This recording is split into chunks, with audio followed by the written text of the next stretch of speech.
If you want big yacht volume without a captain's license requirement, the Aquila 46 yacht deserves your attention. I'm Tony from Minted Yachts. Today we're doing a full technical breakdown of the Aquila 46 yacht. Specs, performance, layout, and how it stacks up against the competition. Let's start with what makes this vessel different. It's a power catamaran. Twin hulls, wide stance, and a CE Category A offshore certification. That last point matters. Category A means it's rated for sustained offshore passages, not just coastal day trips. Dimensions first. Overall length is 47.2 with a beam of 23.3.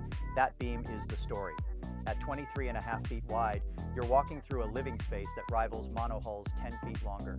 Draft comes in at 4.1, which keeps options open in shallow anchorages. Power comes from two Volvo Penta D4 engines, each rated at 320 horsepower for a combined 640. Aquila doesn't publish a top speed for this platform. That's intentional.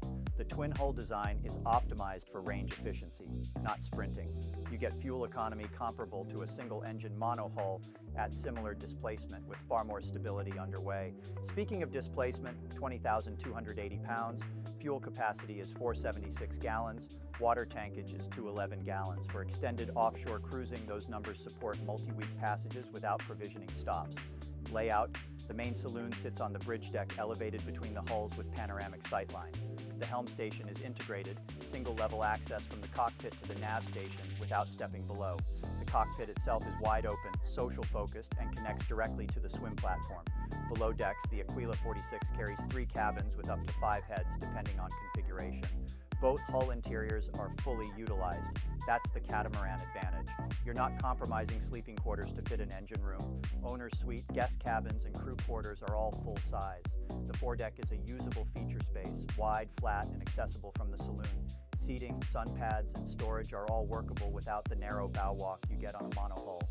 Competitive positioning: the Aquila 46 sits alongside the Leopard 43, the Fountaine Peugeot, My 44, and the Moorings 4800. Against those platforms, the Aquila differentiates on the Volvo Penta powertrain, the Category A certification, and the helm deck integration. For buyers weighing power cats in the 40 to 50 foot range, this vessel is a legitimate benchmark. That's the full technical picture on the Aquila 46 yacht. Every spec we covered and more is waiting at yachtspecsdirect.com. I'm Tony. See you on the next one.